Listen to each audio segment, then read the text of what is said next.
welcome back to Chicago. Scott Duff and Ella Miller here, and we are very, very fortunate to have the amazing, fabulous folks from the Gaily Show joining us. John Parker, Jim Bones, from a snowy, snowy Wisconsin right now.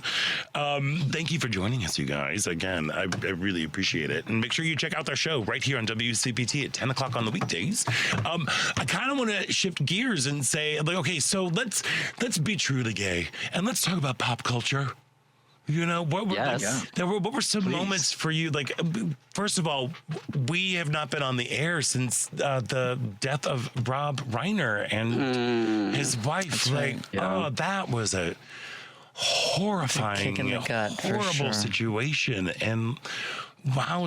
Like there were some amazing people that are no longer with us this year. Yeah, I was watching CBS this morning, and they did a whole segment. I think it lasted 15 minutes about everybody that has passed away of note. Wow. And you forget until you see it all compiled, and even sometimes you miss a couple, and you're like, they died, you know. But so many, Diane Keaton and Robert Redford and Gene Hackman. Robert Redford. I know. And the list goes on and on. It's just, from architect Frank Gehry to Anthony Gehry from I know Luke. General Hospital. Luke passed away. And I'm still, like, my heart is still heavy with the loss of Anne Burrell, celebrity chef. I know it's weird on everyone's level, but you know, like I said, I was trying to like turn some positives into things, you know, negatives into positive, and I'm just remembering like what a legacy all of these people have left.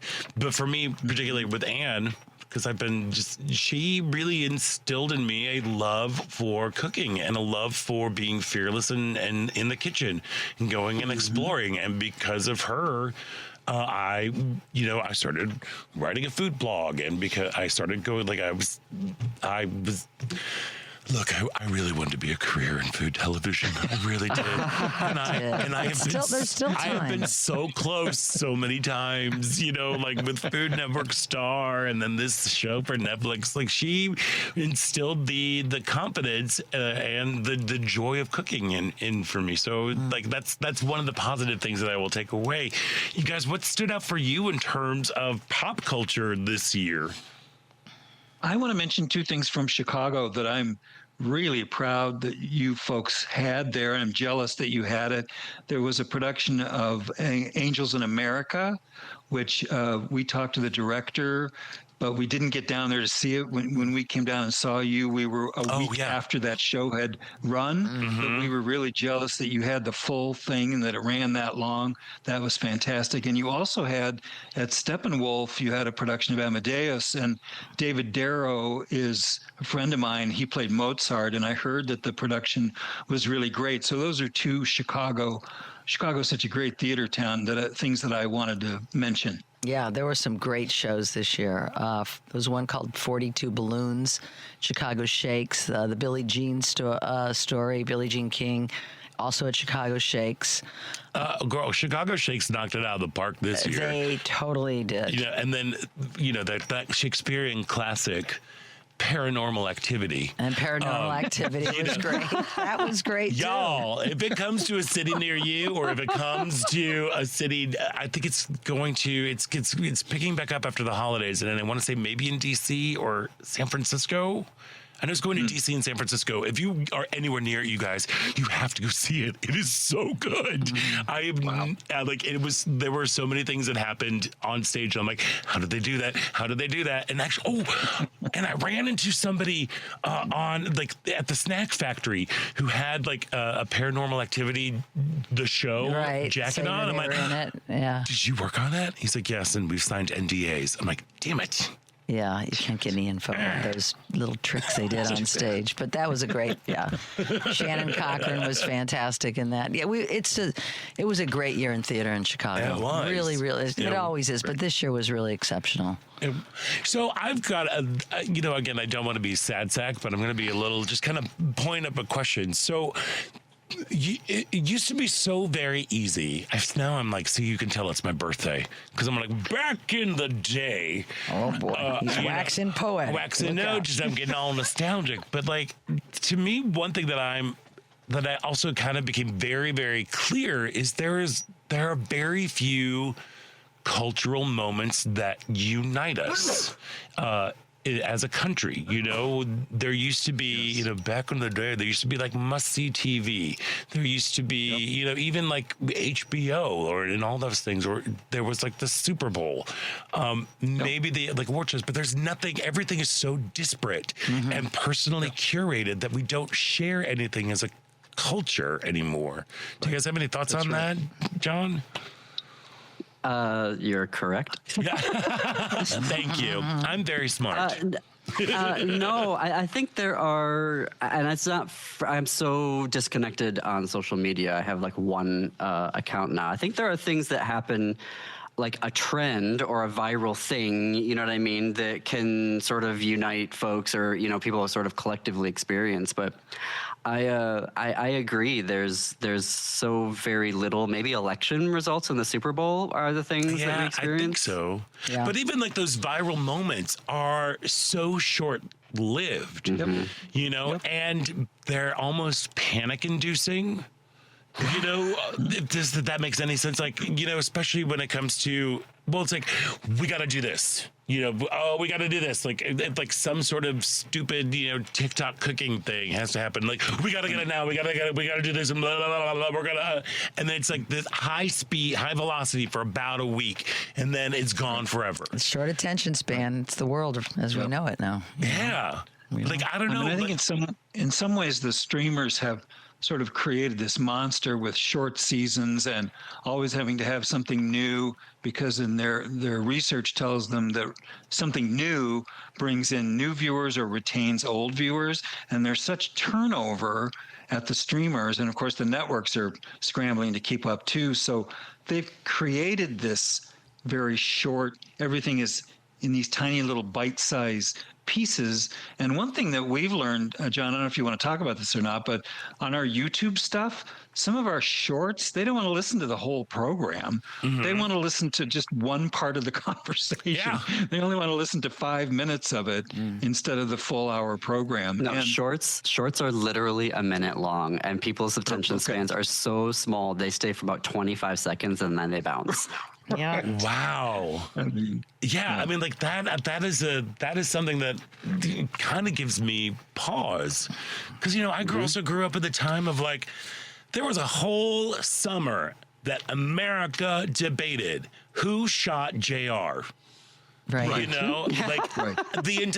You could walk into, I remember walking into Sears and seeing in the kids section, who shot JR or I shot JR t-shirts. Like it was such a cultural phenomenon. Yeah. Right. And now. So Scott, what are you and I going to do in 2029 when the Oscars are on YouTube? I know, right? But we're just going to scream 6-7 at each other and go, Yeah.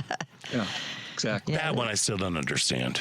It's not meant for us to. It's not meant for us. This is not 6-7 was never 6-7 meant for us. Yeah.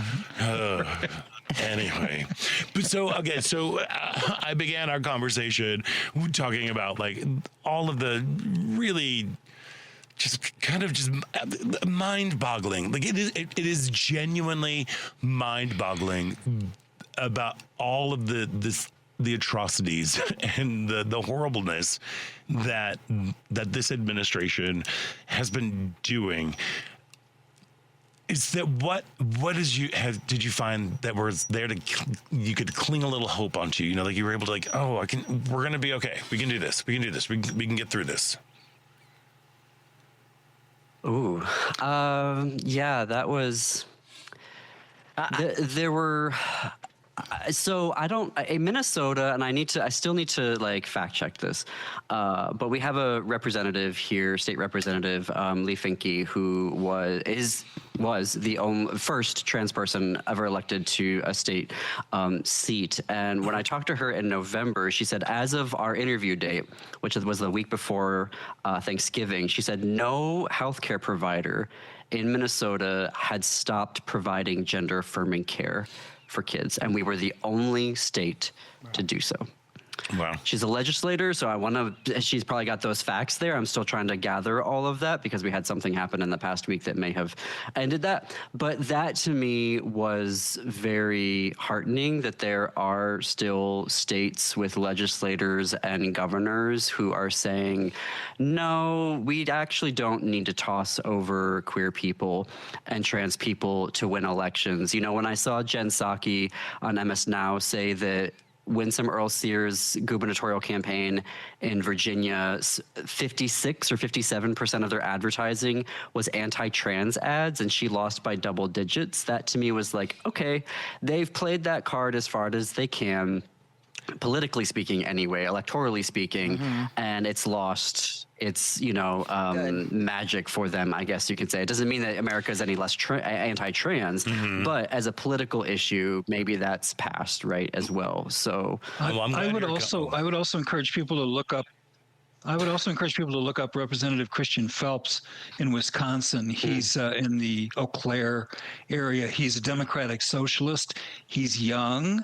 He's out. He's really compelling, and I think he's the future. I hope he's the future of Democratic politics up here in the Midwest.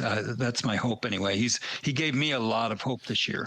Well, he ran, I mean, he's openly gay, and he ran as that in 2024 and had a very progressive, very hyper-focused, education, kitchen table issues. In November of 2024 is when he was elected, right? So Wisconsin went for Trump. And then this year, he actually, if you will, came out as a Democratic socialist and was like, this is why I am and why I'm not going to run from the label and, these values that we have around education and transportation and healthcare and, fixing roads is where I'm going with transportation there. And he's in a swing district, in the swingiest swing state of them all. And so when I see something like that, and when we talked to him, and he was gracious enough to come for an hour, and I mean, oh wow, he is like locked in. He is locked in. Like, this guy is going to be governor of Wisconsin someday. I mean, it is just phenomenal the way that he's doing. I think Scott, thank you for making the connection to Dina Nina Martinez Rutherford, who I love saying her name, and I just want to have her back on the show. Right? So I keep saying that. She's great. Her campaign. Oh my God. I mean, she's so fun. And her campaign is so dynamic. And I guess what I'm very encouraged to see is how many queer people are saying, okay, time's up. We're going to run for office now. And I think that we are seeing in 2026 enough angry queer folk that have said, y'all tried. Thank you for playing. Please go sit down now. We're going to run for office. And I'm really encouraged to see the very strong positions that are very clearly progressive and saying, we are part of this party. 86% of us voted for Harris Walls in 2024. We are now going to be leaders in this party. And I'm very heartened by that. Amen to that. I know. We need to pink it, fire it up a little bit there. The thing that's been giving me hope the entire year is all of these, the protests that have been happening almost daily throughout the country. Just watching them grow and expand. The first one that started in, I think it was in March or April. It was early. I just remember it was cold. And it was it was me and all of everybody there was above the age of 50. It was an older crowd for that. It was an older crowd for that. Yeah. And it was smaller, but we were there. And then the next one, it was bigger and younger. And then the No Kings one was even bigger. It was huge. And huge, that.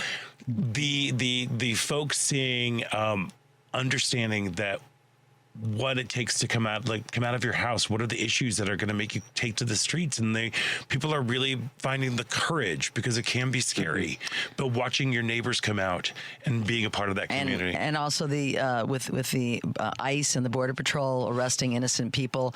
So many people, friends of mine personally, were out at the detention center every Friday en masse, some of them getting tear gassed. And I was just so proud and so happy to see that people were standing up, and Chicago did fight back hard. We got a lot more fighting to do, but it gave me hope that people were not not letting it just happen.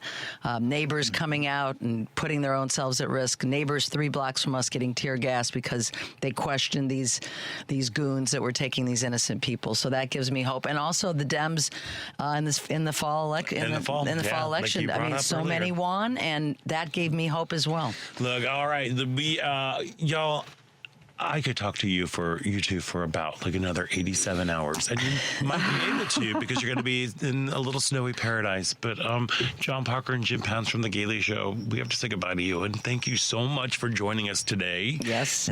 Make sure Thanks for having us. Of course. Make sure you check out the Gaily Show right here on WCPT at 10 p.m. Every weekdays. John Parker, Jim Pounds.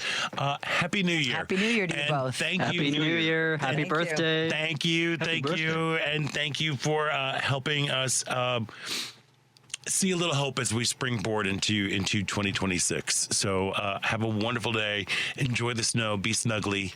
Get some cocoa. Yeah, all that stuff. Will do. Bye. Take care, guys. Bye. Thank you. Bye.